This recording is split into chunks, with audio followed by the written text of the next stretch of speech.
Hello, Virgo. Virgo, this is Ron from Tarot of the Twin Sun channel on YouTube. I am your clairvoyant for today, Ron. I currently, since the day of my inception, day since my birth, have as a huge planetary influence Mercury in the third house, Mercury in Virgo. Which is interesting. There's a heavy sort of connection that I'm establishing with you right now. This particular video will deal with Virgo, your ability to tantrically identify with hidden sexual energies that are willing to come out during this phase. This reading is for mid-June 2019, and it is essentially a tantric reading dealing with sexual energies and all that is Virgo. Currently in the sky, there are a number of constellational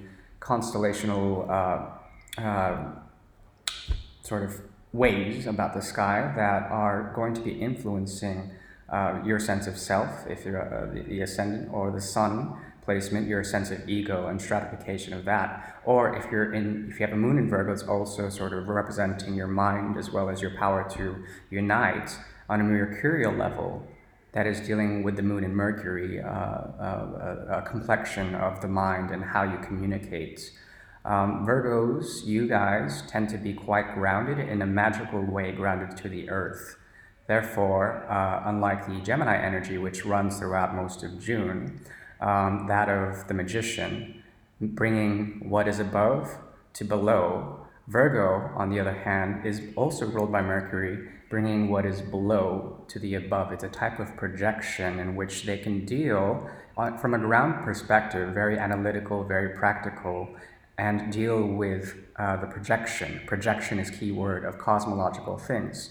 Now, dealing with your sex life, there is a particular stimulus with Gemini energy right now that is affecting you and creating a very flirtatious approach to things. It seems to be that your communications or your love letters or your emails or your text messages are essentially dealing with a very flirtatious, airy quality that you are not traditionally at home in.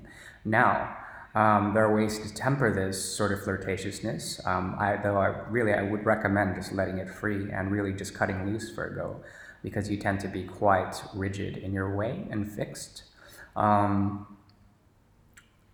Not so fixed as, say, Taurus in the earth energies. You have a mutable quality which makes you quite flexible, and people don't really sort of see this. You actually take criticism, especially in the sexual realm, quite to heart.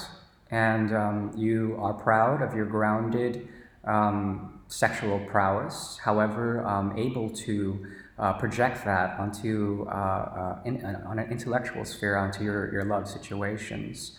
You may have a tendency this month to be very much enamored on an intellectual, flirtatious way to other potential others, which is interesting. Now, also there was a new moon in Gemini, which sort of began as the closed and the opening energy that eventually waxes into the full moon energy. Full moon is happening right about now, at the time I'm publishing this video, which is in Sagittarius. Now, the difference between Gemini and Sagittarius is that, like the Virgo, Sagittarius will take an earthy presence or like a centric presence and then shoot it in a passionate way to reach new philosophies or new paradigms that haven't been explored yet in the cosmos. Virgo, your ability will be also to do the same, shoot in a certain way that is different from Gemini, the magician, more like the hermit, and project light out as a form of tantric energy. Therefore, you are able to kinetically charge your lovers with new philosophies or particular philosophies that you've let loose and created in a flirtatious way, a new sort of way to escalate and to become truly erect in your own power. This is, of course, a metaphor, and yeah, unfortunately a bit patriarchal. But let's just go with it. So, I'm going to shuffle these cards, and we are going to come up with essentially three parts. Like I said, this is a tantric reading, so we will deal firstly with the root chakra. If you're into chakra systems and Vedic astrology, or Vedic sort of practice, Hindu and Tantric, especially Tantric energies. That's the root chakra, so it's at the base, like right way down the very fundamental chakra, which is all about manifestation. It's about primal drives. It's about sexuality. Ruled by Scorpio usually, which might be interesting. It certainly is. The root chakra is also quite grounded. It's the most part where you're going to get grounded. It's that and the sacral, where you can actually create these points of generation and store tantric energy. Okay. Now, Virgo. Yeah, interesting. Your current situation is an interesting one in that you have an agenda for the lovers. So there certainly is quite a bit of sexual energy in this card. It's all about union. It's about making sort of divide between masculine and feminine, creating a triangle of sorts. That with the baseline of the supreme. Okay, so the triangle is usually masculine energy, feminine energy, and then below it is the supreme, creates the fundamental sort of triangle, and then creates the apex pointing to the supreme. There is an interesting, and it came up in reverse. There's something interesting about this energy in that it is both grounding you and projecting you into the heavens. So there you go again. There's a sort of interesting projection through this connection on a tantric level with a potential other.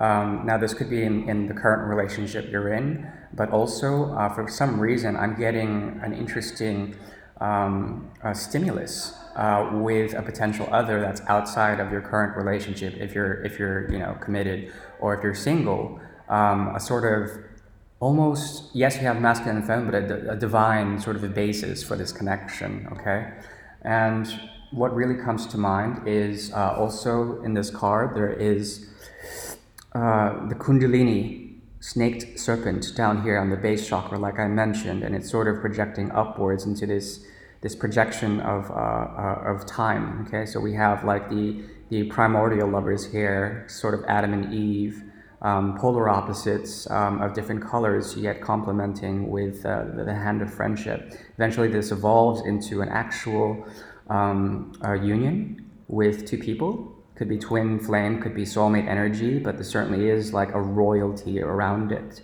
Okay, and the interesting thing is that the masculine and feminine here sort of switch roles once they come into union.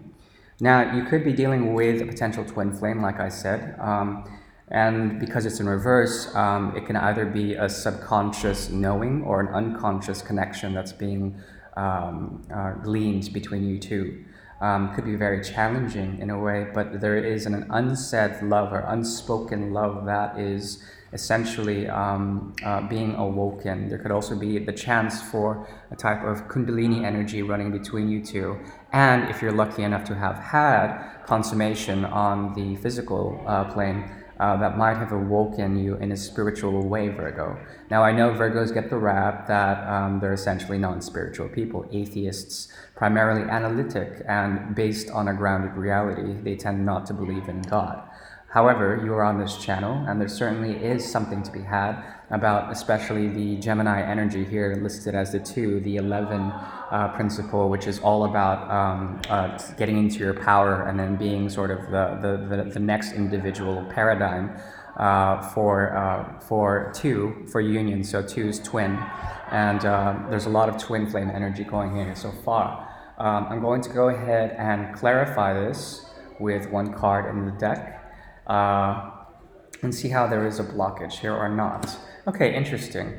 Yeah, so as we mentioned before, there is something physical, like a very, very strong tension between you and this particular other, potentially your twin. and it's devil-like energy. There's a potential that you're running into a Capricorn, which is interesting. Virgos and Capricorns can work on a compatibility level, but let's not get too much and held on to the astrological sign.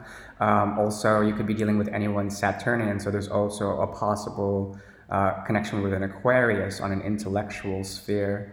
There's once again the 11s show up here. If you're seeing a lot of 11s, it's because there is essentially a need to manifest on a hedonistic level, physical stimulation, which is definitely sort of resonant with your capacity, Virgo, to embrace your earth-like qualities and go with it. Now, like I said, this could be a hindrance, or this can be a propelling catalyst for union to happen between this potential lover that you have in the Two of Cups, or rather not the Two of Cups, the Lovers card, Major Arcana. So far you have 2 Major Arcanas.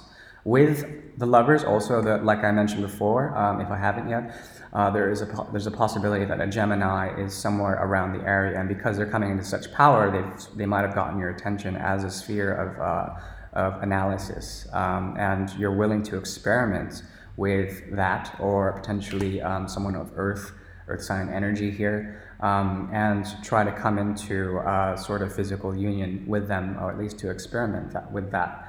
But like I said, there's something there's something airy, something airy about Virgos right now, and I can't really tell you how. They are extremely, out of all the earth signs, they're extremely intellectual, therefore they have air-like qualities. And because Mercury retrograde is coming up, I would recommend being careful with your messages, careful with the way you potentially flirt with others, and careful with your overall charisma. I mean, there's a lot of it. You have a lot of charisma right now, it shows, and on a physical level, you may be coming across as quite attractive, sexy, seductive, okay? Watch out for addictions or any potential cycles, maybe potential sort of recycling of karmic cycles with a lover. There's also a potential for a lot of karmic lessons here if it's in reverse. Not to scare you, but experiment. I would highly recommend experimentation. Now, back to the Kundalini energy. We're going to do rising and falling Kundalini energy. Basically, it's the Udana Upana, or the rising of the breath in the body, and the sort of falling of it. When the breath rises, it's expansion. When it goes down through your spine, it's compression. Okay. So you essentially send the energy out through the chakra system. It expands and it creates enlightenment. But then there's also compression, in which the energy is contained again, so that the energy that's in the base chakra can coil up. The Kundalini or Shakti can rise up through the spine again and create Kriya, or freedom, or liberation, whatever you want to call it. Now, so we'll do rising and falling. Rising and falling. Okay, rising and falling. Interesting. Okay, so for your rising energy, the energy that moves up through your spine, there is certainly you coming into power with the power of Mercury, but in reverse, like I said, Gemini and Virgo share similarity with their polarity within the Mercurian energy. Okay, so Virgo tends to be more grounded, and Gemini is more elevated and more sort of in the air. Virgo is more single-minded, yet mutable and able to change. Gemini is also extremely mutable and able to change, but then almost on a duplicitous level, okay? They are able to manifest multiple realities with the Magician. Because it's in reverse, it doesn't mean that you're not in your power. It's that there's a subtle energy that needs to be awoken. Therefore, the sort of energy that you're looking at is kind of like the Hanged Man. It's kind of like the Hanged Man, where you're pushing down fundamental beliefs and structures, questioning them, and bringing down that energy. There's a downward sort of energy with all the Gemini energy in the waxing moon, an increase of your personal sort of philosophy with the Queen of Swords here. The Queen of Swords is interesting in that they are the intellectual divine feminine. There is a massive amount of Shakti here, with it sort of rising here through the vapor. Also an ego death, the cutting off of deities that are masculine energies. Okay, so the Queen of Swords does not fuck around. She tends to hold her emotions back, and she utilizes her upper chakra system in order to discern potential suitors or potential mates within sharing of Kundalini energy. Okay. Also above it is a sort of abstract sphere or abstract star of awakening with Cupid on top of it. This is essentially Venusian energy. Okay. So lots of romance that is stored in your base chakra is about the hindrance that what's pointing to is essentially there's a hindrance or perhaps an imbalance with your masculine energies that are really sort of thriving right now. And you need to temper that with discernment through your intuition and through your intellect, but based on the guides and guidances, the guidance of the divine feminine, and your ability to take and to sort of relinquish any potential partner's ego. Okay, this is like decapitation. This is taking off of heads. This could also point to potentially a type of impotence for some of you. I don't know. Maybe a difficulty in really asserting through the intellectual sphere and sort of bogging down any potential physical connections. A sort of lack. I would recommend to surrender this stance, or to relish in it, to relish in your intellectual flirtatiousness, but also ground your flirtatiousness, the intellectual flirtatiousness, so that they reach in the sort of center chakra around your sacral as well as around your heart. Those two centers need to be really sort of reinforced. And I'll pull a card just to make sure that is a correct assessment. There might be blockages between your heart chakra and your sacral chakra, the rum, and the divine feminine within the heart, the green area. Yeah, that card wanted to flip out. So, yeah, interesting. Okay, this card has been coming up a lot in a lot of readings.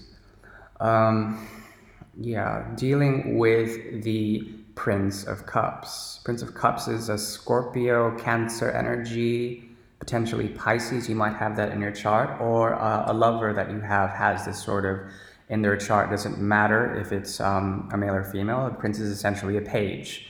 And there might be messages that are of a lovely nature that reassure you of friendship, at the very least, potentially with benefits. This could be with a water sign. So to go through the signs again, there's Capricorn, there's Gemini, there is Gemini again. There's definitely a propensity for Gemini, but they're coming in as a subtle force, or perhaps someone you're not noticing, or perhaps someone that shows you a bit of yourself that is potentially a lot more in the air and free in terms of the cloudiness of the mind, not thinking so much and going with the sort of multiplicity of the universe. At the same time, your heart is on the line, and there's something to be said, messages of love, and a knowingness with the eagle who's dipping the beak into the water there in the card. A willingness to dive in and to really get into that sacred space within your heart chakra, definitely more. Your heart chakra is potentially blocking you, or you haven't really opened up. If you focus more and bring that Kundalini energy at your base through almost an intellectual way, a discerning way, knowingly in your meditations, push that upward, there may be a compression that happens with the natural sort of Gemini energy that is subtly acting upon you, especially with this full moon energy that's waxing, a way to open up in a very sort of beautiful, youthful way to potential others, okay? Now, I don't think this needs any more clarification. Yeah, deep down, as your fundamental card, you're dealing with power. You're dealing with feeling in power and being impassioned by powered by your passions. This is Aries energy. This is control. This is sometimes manipulation on lower ends. This is give and take, but more on the taking than the giving. There might also be a potential Aries within your area that is influencing you in a way, or there might be an element of the divine masculine pushing your energies in a certain way. I always say that, it's been said that the root chakra and the Kundalini energy that rises up is usually feminine force, okay? And with this sort of Gemini energy, with the magician, is sort of a masculine force of manifestation. Also, albeit with duplicity, they can also be feminine. But there's a compression here, and it brings to the center to both your sacral, but more your heart chakra, an opening of effect. I would recommend to align more your system, and there would be a possibility for you to realize both sensuality and love. Okay, Virgo, I really do appreciate it. Thank you. Please like, share, and subscribe, and take it easy.